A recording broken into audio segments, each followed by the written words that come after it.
সাল্লাল্লাহু আলাইহি ওয়াসাল্লাম বলেছেন, মহান আল্লাহ, অহংকার হলো মহান আল্লাহর চাদর, আর মহত্ব হলো মহান আল্লাহর পোশাক। এই দুইটা যে কোনো একটা কেউ নিয়ে যদি টানার চেষ্টা করে, টানাটানি করে, আমার আল্লাহ ওই ব্যক্তিকে জাহান্নামে পাঠাবে। নাউজুবিল্লাহ। অহংকার করলে যে ধ্বংস হয় তার একটা উদাহরণ আপনাদেরকে কোরআন থেকে দিতে চাই। আল কাহাফ নামে একটি সূরা আছে। এই সূরা 32 থেকে 42-43 নম্বর আয়াত পর্যন্ত একটি ঘটনা আল্লাহ উল্লেখ করেছেন অহংকারীর জন্য। এই ঘটনাটা কি?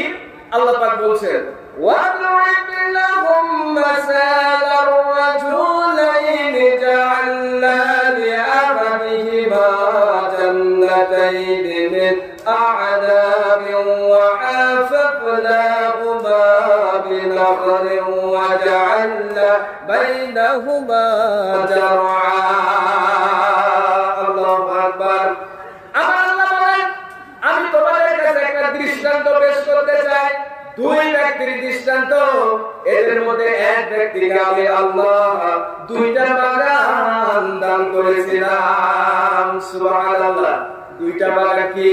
একটি হলো আঙ্গুরের বাগান, আর ওই আঙ্গুরের বাগানটাকে আমার আল্লাহ পাক খেজুরের গাছ দ্বারা ঘিরে দিয়েছিলেন। শুধু খেজুরের গাছ দ্বারা ঘিরে দেয় নাই, বাগানের মধ্যে আমার আল্লাহ শস্য ক্ষেত্র দান করেছিলেন। সুবহানাল্লাহ। শুধু শস্য ক্ষেত্র দান করে নাই, আমার আল্লাহ রাব্বুল আলামিন জানাই দিয়েছেন, কিলতাল জান্নাতাইনি আতাত উকুলাহা ওয়া লাম তাজলিম মিনহু শাইআন ওয়া ফাজ্জারনা খিলালাহুমা নাহারা। শুধু আমার আল্লাহ রাব্বুল আলামিন বাগানই দেন নাই, শস্য ক্ষেত্র দেন নাই, বাগান ভরা, বাগান ফুল করা আল্লাহ পাক যে গাছগুলো দিয়েছিলেন, এই গাছে আল্লাহ পাক ফল দিয়েছিলেন। শুধু ফল দেন নাই, বাগানের ভিতরে নহর দান করেছিলেন। সুবহানাল্লাহ। এটা খুব সুন্দর একটা জিনিস না? অনেককে আল্লাহ সুবহানাহু ওয়া তাআলা অনেক সম্পদ দিয়েছে। এটা কিন্তু আল্লাহর একটা নিয়ামত, এটা আল্লাহর পক্ষ থেকে আমানত, ঠিক না? আবার অনেককে আল্লাহ দেয় নাই।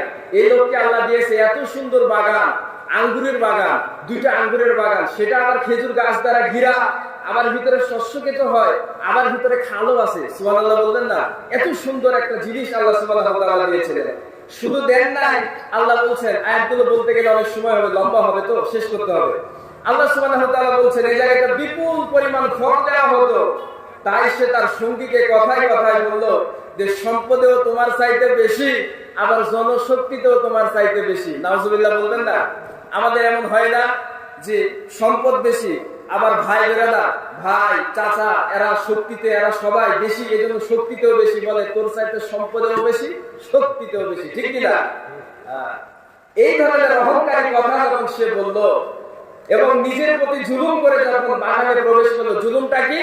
আমি যখন আল্লাহর দেওয়া সীমা লঙ্ঘন, মানে যেটা আল্লাহর আইন, সীমানা, এটা যখন অতিক্রম করবো তখন নিজের প্রতি জুলুম হয়ে যায়। তো এটা একটা জুলুম। কি? আমি শক্তিতেও বেশি, সম্পদেও বেশি, এটা একটা জুলুম। এটা জুলুম করে যখন বাগানের মধ্যে প্রবেশ করলো, এরপর সে বললো আর একটা জুলুম করলো, কি? আমার মনে হয় না এই বাগান ধ্বংস হবে। নাউজুবিল্লাহ বলবেন না? এরকম লোক আমরা দেখিনি বিগত দিনে। মনে হয় না আমাকে নামাইতে পারবে ক্ষমতা থেকে, চিল্লায় ঠিক কিনা? এরকম করবে যারা, ধ্বংস আল্লাহ করবেন তাদের। এরপরে নিজের উপর জুলুম করে যখন প্রবেশ করলো, তারপরে আবার বলছে আমি মনেও করি না কিয়ামত হবে। আবার যদি কিয়ামত হয়েও যায় আর আমাকে যদি পালনকর্তার কাছে ফিরে যেতেই হয়, তাহলে আমি আশাবাদী যে এর চাইতে উত্তম কিছু আল্লাহ আমাকে দেবে। নাউজুবিল্লাহ বলবেন না? অহংকার করতেছে, আবার বলতেছে কি এর চাইতে উত্তম জিনিস আমাকে দেওয়া হবে। অহংকার করে আবার তাহাজ্জুদ করে, ঠিকই? দুটো এক হয় নাকি? প্রিয় উপস্থিতি গেলাম। এরপরে আমার আল্লাহ সুবহানাহু ওয়া তাআলা বলেন, তার সঙ্গী তাকে প্রসঙ্গগত বলল, তুমি তাকে, মহান আল্লাহকে তুমি অস্বীকার করছো, যে আল্লাহ তোমাকে মাটি থেকে সৃষ্টি করেছেন, বীর্য থেকে সৃষ্টি করেছেন, তোমাকে পূর্ণাঙ্গ মানব আকৃতি যে আল্লাহ দিয়েছেন, সে আল্লাহকে তুমি অস্বীকার করছো। তবে আমার ব্যাপারে শুনো,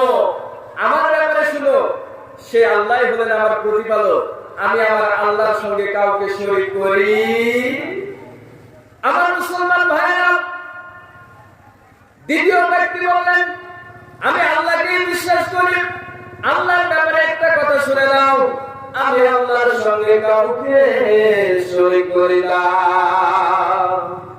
আর যখন তুমি তোমার বাগানে প্রবেশ করলে, এবার তাকে পরামর্শ দিচ্ছে, ভাই তুমি যখন বাগানে প্রবেশ করলে তখন কেন বললে না মাশাআল্লাহ? মাশাআল্লাহ কেন বললেন? আল্লাহর তৌফিক ছাড়া কোনো কিছু হয় না।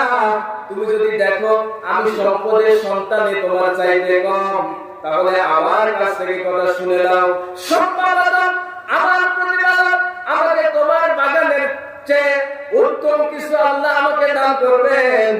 আর তোমার বাগানকে অহংকার করার কারণে আল্লাহ ধ্বংস করে দেবেন, ঠিক কিনা?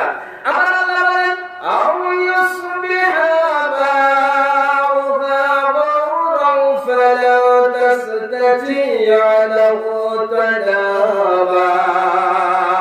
শুধু ধ্বংস করে দেবে না, তোমার ভিতরে যে নহরগুলো আছে এই নহরগুলোকে আমার আল্লাহ শুকিয়ে দেবেন। শুধু শুকিয়ে দেবেন না, আমার আল্লাহ রাব্বুল আলামিন বর্ণনা করেছেন, ওয়া উহিতা বিসামানিহি ফাসবাহা ইউকাল্লিবু কাফাইহি আলা মা আনফাকু ফিহা ওয়া হিয়া খাওয়ায়াতুন আলা উরুশিহা ওয়া ইয়াকুলু ইয়া লাইতানি লাম উশরিক বিরাব্বি আহাদা।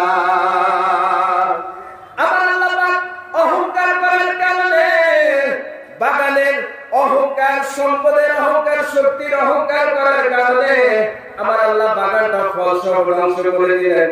সে হাত কুচলিয়ে আক্ষেপ করতে লাগলো, যে ব্যয় করেছিল তাতে, যে খরচ করেছিল, যা এর কারণে সে হাত কুচলিয়ে আফসোস করতে লাগলো।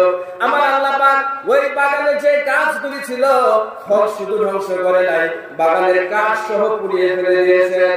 সে আফসোস করতে লাগলো, হয় যদি আমার পালনকর্তার সঙ্গে কাউকে শিরিক না করতাম, অহংকার প্রদর্শন যদি না করতাম, তাহলে আমার এই ক্ষতিটা হতো না, ঠিক কিনা? সে কাউকে সাহায্যকারী পাই নাই, আল্লাহ ছাড়া সাহায্যকারী যে নাই। যখন যখন কোন জালেম ধ্বংস হয়েছে, ফেরাউন যখন ধ্বংস হয়েছিল, সেই সময় সে আফসোস করেছিল, আমি মুসার আল্লাহর উপরে ঈমান আনলাম। লাভ হয়েছে কি? হয় নাই। আমার আল্লাহ সুবহানাহু ওয়া তাআলা বলেন, আমি আল্লাহ অহংকার করার কারণে তাকে ধ্বংস করে দিলাম। চিল্লায় কোন নাউযুবিল্লাহ। তাহলে এই পৃথিবীতে অহংকার করবে যারা, ধ্বংস হবে তারা।